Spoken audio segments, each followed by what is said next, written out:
Adeel Akbar SP नौजवान जिन्होंने गोली मारकर मुबैना तौर पर अपनी ज़िंदगी को ख़त्म किया, अब उनके बारे में कुछ और भी शवाहद सामने आ रहे हैं और उनकी छुट्टी की दरख्वास्त जो कि मंजूर नहीं की गई थी वो भी सामने आ गई है। और एसपी अदील अकबर की डेंगू रिपोर्ट जो पॉजिटिव थी उसी बुनियाद पर उन्होंने 20 से 22 अक्टूबर तक छुट्टी मांगी थी और अदील अकबर की छुट्टी 23 अक्टूबर को मौत वाले दिन अप्रूव की गई, यानी वो छुट्टी जो है वो 3 दिन बाद अप्रूव की गई। उस वक्त तक अदील अकबर की ज़िंदगी का खात्मा हो चुका था और अदील अकबर डेंगू बुखार के बावजूद 21 तारीख को अपने ऑफिस में मौजूद थे वर्दी के साथ। और ये सारे का सारा डेटा, सारे का सारा रिकॉर्ड जो है वो आहिस्ता आहिस्ता ये सारी खबरें बाहर आ रही हैं। और अदील अकबर को एक सीनियर अफसर की जानिब से भी सख्ती से कोहाट जाने का हुक्म मिला था और उन्हें कोहाट भी भेजा गया और वहाँ से उन्हें एक ख़तरनाक डाकू जो थे उनको वापस लाने का कहा गया था, तो ये भी उनसे काम लिया गया और उनसे ड्यूटी ली जा रही थी। तो 22 तारीख को भी अदील अकबर बावर्दी अपने ऑफिस में मौजूद थे। जो ये कहा गया था कि उनकी छुट्टी मंजूर हो गई थी, तो उनकी छुट्टी मंजूर नहीं हुई थी। और अब एक और चीज़ भी सामने आ चुकी है और वो ये कि अदील अकबर ने अपनी ज़िंदगी का ख़ात्मा कैसे किया और वो बहुत ज़्यादा अंडर स्ट्रेस थे और सीनियर हुक्काम की तरफ से भी वो कोई खुश नहीं थे। बहरहाल इसके बारे में जैसे जैसे खबरें आएंगी आपको आगाह करते रहेंगे। अगली खबर है जी बड़े पैमाने पर, और वो है इस वक्त ये जो इलेक्शन चोरों का टोला जमा किया हुआ था फॉर्म 47 दे के एक ख़ानदान को जो मुसल्लत किया गया पंजाब में मरकज़ में, और सिर्फ इसलिए किया गया क्योंकि लंदन प्लान था और लंदन प्लान के तहत ये तय हुआ था कि हम आपको बनाएंगे तो आपने हमें बनाना है और हम आपको आगे से आगे लेकर चलेंगे और आपने हमें आगे से आगे लेकर चलना है। अब उसके जो जुज़ियात हैं वो मुआहदात जो हैं वो आहिस्ता आहिस्ता एक एक करके सामने आ रहे हैं, क्योंकि जो तय हुआ था पीपल्स पार्टी के साथ वो अब उस पर अमल करने का कोई इरादा नहीं। इसलिए पाकिस्तान पीपल्स पार्टी अपने सियासी मफादात के लिए जरदारी साहब जो हैं वो कभी कभी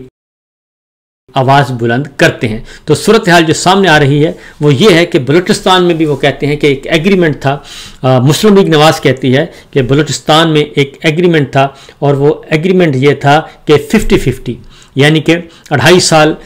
नून लीग हुकूमत करेगी और 2.5 साल जो है वो पीपल्स पार्टी हुकूमत करेगी। तो पहले 2.5 साल जो है वो पाकिस्तान पीपल्स पार्टी ने बलूचिस्तान में लेने के लिए कहा था और उस पर हमने अमल किया। और ये बात कही जा रही है, सीनियर वज़ीर हैं मुस्लिम लीग नून के और सीनियर रहनुमा हैं अब्दुल रहमान खित्रान, उन्होंने कहा है कि जनाब 50-50 बात तय हुई थी और इसलिए जब 2.5 साल पूरे हो जाएंगे तो फिर मुस्लिम लीग नवाज़ का वज़ीर आला आ जाएगा और पाकिस्तान पीपल्स पार्टी का वज़ीर आला हट जाएगा। लेकिन दूसरी जानिब शाजिया मरी जो हैं वो ये कहती हैं कि जनाब बिल्कुल भी नहीं, बलूचिस्तान में नून लीग की हुकूमत बनने से मुतालिक कोई मुआहिदा नहीं हुआ था और ये पाकिस्तान पीपल्स पार्टी की ही वज़ारत आला है और पाकिस्तान पीपल्स पार्टी ही 5 साल बलूचिस्तान में पूरे करेगी। अब इसमें कुछ और चीज़ें भी, अब ये जाहिर है जब दोनों आपस में खड़कते हैं,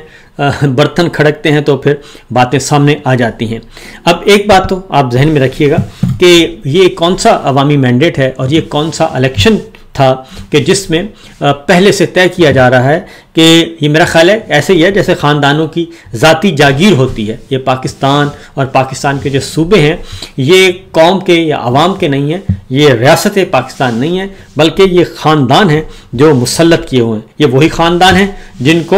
जिनसे तंग आकर जो है वो एक नई क़यादत जो है वो उभरी थी और जब नई क़यादत ने पाकिस्तान के अवाम ने नई क़यादत को कबूल कर लिया और उसे मुंतखब कर लिया, अब उसका फैसला नहीं माना जा रहा। तो बहरहाल ये खबरें अभी बलूचिस्तान के बारे में और इससे आगे की जो दिलचस्प सूरत हाल है वो भी बड़ी मज़े की है। तो शाजिया मरी ने कहा कि जनाब ये बिल्कुल ऐसी कोई बात नहीं थी और कि जनाब ये कुछ हुआ और उन्होंने कहा हाँ जब शहबाज शरीफ साहब को वज़ीर आज़म बनाने के लिए हमारे पास आए थे मुस्लिम लीग नवाज़ वाले, तो फिर उसमें पीपल्स पार्टी के साथ कुछ और भी तय हुआ था, और जो कुछ और तय हुआ था वो भी पूरा नहीं किया गया। इसलिए उन्होंने कहा कि मजलिस मुंतज़िमा यानी कि पीपल्स पार्टी की मजलिस आमला ने हुकूमत के खिलाफ तहफ़्फ़ुज़ात का इज़हार किया है और नून लीग के साथ अपने तहफ़्फ़ुज़ात ज़रदारी साहब के साथ शेयर की हैं। तो सदर ज़रदारी ने कहा है कि मैं इनको हल करवाऊंगा। इसलिए उन्होंने कहा कि बलूचिस्तान में हुकूमत साजी पीपल्स पार्टी का ही हक है और पीपल्स पार्टी ही रहेगी, और इसमें उनको हिस्सा नहीं मिलने लगा। अब अगली बात एक और है, वो इससे भी ज़्यादा दिलचस्प है। वो कहते हैं जनाब कि ये तय हुआ था कि मुस्लिम लीग नवाज़ जो है वो बलूचिस्तान में 50-50 था, और उसके बाद अब्दुल रहमान खैतरान ने वाजे किया कि यह तय नहीं हुआ था कि बलूचिस्तान में वजीर आला का ओहदा देने के बदले पीपल्स पार्टी के चेयरमैन को वजीर आज़म बनाया जाएगा। अब अगला जो माहिदा है वो ये है कि अगर बलूचिस्तान में वो कहते हैं आपने 50-50 करना है, और तो फिर ठीक है, आप मरकज़ में शहबाज शरीफ साहब को फारिग करते हैं, बलूचिस्तान की वजारत आला आपकी होगी और मरकज़ में वज़ीर आज़म फिर हमारा होगा। शहबाज शरीफ साहब की जगह फिर बिलावल भुट्टो वज़ीर आज़म बनेंगे, और अगर ये माहिदा कबूल है तो इस तरीके से कर लेते हैं। और उसके बाद फिर अगली जो बात है वो उससे भी, अब ये पीपल्स पार्टी वाले कह रहे हैं, तो पीपल्स पार्टी वाले जब ये कहते हैं तो नून लीग वाले कहते हैं कि नहीं जनाब, ऐसा कुछ भी तय नहीं हुआ था, तो लिहाजा इस तरह से नहीं होगा। अब सिंपल सी बात है जी कि इलेक्शन हुए और 8 फरवरी का इलेक्शन, तो उस इलेक्शन को चोरी करने का मंसूबा बहुत पहले से तय कर लिया गया था, और इसका जो बार बार गवाही देते हैं, और ये बलूचिस्तान की जो बात हो रही है, महमूद खान अचकज़ई साहब और रईसानी जो हैं वो एक से एक मरतबा नहीं कई दफ़ा कह चुके हैं कि उनको भी राब्ता किया गया था। महमूद खान अचकज़ई साहब को स्पीकर इस वक्त मौजूदा अयाज सादिक साहब ने कहा था कि साड़ी गल हो गई है और अब आप हमारे साथ हैं, हमारी हुकूमत आ रही है, अब सारी तयशुदा मामला है, इसलिए फ़िक्र ना करें, जबकि ग्राउंड पे इनके पास कुछ भी नहीं था। उसके बाद रईसानी कहते हैं कि हमारे पास भी यही कहा गया था कि इस्टेब्लिशमेंट ने फैसला कर लिया है और नून लीग के बारे में बात हो चुकी है और नून लीग हुकूमत में आएगी, इसलिए अब आप उस बस में सारे सवार हो जाएं।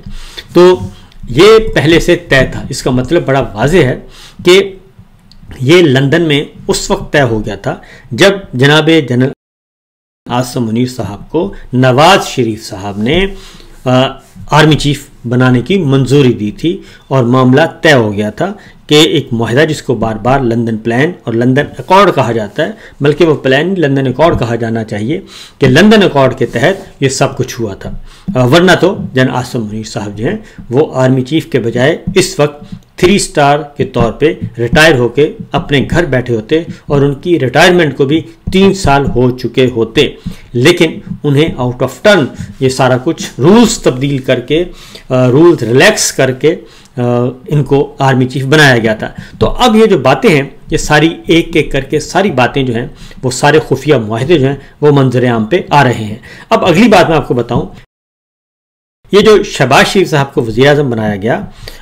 बनाया तो जाना था नवाज शरीफ साहब को, लेकिन नवाज शरीफ साहब जो हैं वो अपनी सीट भी हार गए। और नवाज शरीफ साहब को इसलिए नहीं बनाया गया कि नवाज शरीफ साहब के बारे में कहा गया कि अगर इनको बना दिया गया तो ये फिर दोबारा से टकराएंगे हमारे साथ और फिर कोई ना कोई पंगा लेंगे, इसलिए शहबाज शरीफ साहब को बनाते हैं। और इस सिलसिले में एक ब्रदर इस्लामी मुल्क जो है हमारे बहुत ही मोतमद ख़ास जो है उनका भी रोल था और उन्होंने भी अपना वोट जो है वो शहबाज शरीफ साहब के लिए दिया था और उन्होंने ही पाकिस्तान पीपल्स पार्टी और मुस्लिम लीग नवाज़ को एक साथ बैठने के लिए कहा था। और इसलिए अब वो सारी रिकॉल करें तो वो सारी बातें दुरुस्त साबित हो रही हैं। तो नवाज शरीफ साहब जो हैं उनको इसलिए नहीं बनाया गया था कि नवाज शरीफ साहब तंग करते हैं, और बात भी उनकी सही है। अगर नवाज शरीफ साहब होते वज़ीर आज़म तो इस वक्त जनरल आसिम मुनीर साहब के साथ उनका तिया पांचा हो चुका होता और वो एक दूसरे को फारिग कर चुके होते। तो बहरहाल अब अगली बारी है, ये तो लंदन प्लान के तहत जो चीज़ें तय हुई थी फिर उसके मुताबिक ही ये सारा हो रहा है। अब अगली खबर है जो कि वो है आज़ाद कश्मीर में भी तख्ता उलटने जा रहा है, वहाँ पे भी रिजीम चेंज ऑपरेशन, और ये काम जिम्मेदारी दी गई है पाकिस्तान पीपल्स पार्टी को। लिहाजा पाकिस्तान पीपल्स पार्टी अब आज़ाद कश्मीर में अपनी हुकूमत बनाएगी, और इस सिलसिले में ऐवान सदर में इजलास भी हुआ और अब यह बात खुलकर सामने आ चुकी है कि आज़ाद कश्मीर में अदम एतमाद लाया जाएगा। मेरा ख्याल है अदम एतमाद की नौबत नहीं आएगी और वहाँ के वज़ीर आज़म ख़ुद ही इस्तीफ़ा दे देंगे, क्योंकि मुस्लिम लीग नवाज़ जो है वो एक साइड पे हो चुकी है, और इसलिए वो यकीनन उनको कहा होगा कि जनाब अब आप आराम करें और आज़ाद कश्मीर में अब पीपल्स पार्टी की बारी है। लिहाजा पीपल्स पार्टी को वहाँ पे मौका दिया जा रहा है, और ना ही वहाँ पे पीपल्स पार्टी जीती है, ना ही मुस्लिम लीग नवाज़ जीती थी। वहाँ पे भी पाकिस्तान तहरीक इंसाफ की हुकूमत थी और पाकिस्तान तहरीक इंसाफ ही जीती थी, लेकिन मसला वही आ जाता है कि हारे हुए लोगों को दोबारा वापस लाना था, इंस्टॉल करना था, तो ये री इंस्टॉलेशन का काम जो है वो चल रहा है। लिहाजा अब आज़ाद कश्मीर से मुस्लिम लीग नवाज़ और PTI, फॉरवर्ड ब्लॉक, लोटा ग्रुप, उन सब की जगह पीपल्स पार्टी को लाया जा रहा है। इसका फैसला हो चुका और इसका कायरा साहब, कमर ज़मान कायरा, वो भी तस्दीक कर चुके, और इस सिलसिले में यासीन चौधरी साहब हैं पीपल्स पार्टी के रहनुमा, उन्होंने भी बता दिया है कि तमाम अरकान इजलास में शरीक थे, और इस इजलास में जो चेयरमैन बिलावल भुट्टो हैं उन्होंने इसकी सदारत की, जरदारी साहब भी मौजूद थे। लिहाजा दूसरा सेशन जो हुआ उसमें आसिफ अली जरदारी साहब सदर थे, और उसमें फ़ैसला हो चुका है कि अनवारुल हक को ओहदे से हटाने और नई हुकूमत बनाने से मुतालिक हिकमत अमली तय हो चुकी, और उनको अदम एतमाद के ज़रिए हटा दिया जाएगा और पीपल्स पार्टी अपना वज़ीर आज़म लेके आएगी। और इस सिलसिले में नंबर्स पूरे हो चुके हैं और नंबर्स की कोई कमी नहीं है। लिहाजा नंबर्स पूरे तो इसका मतलब है खेल पूरा। तो वही बात है जी कि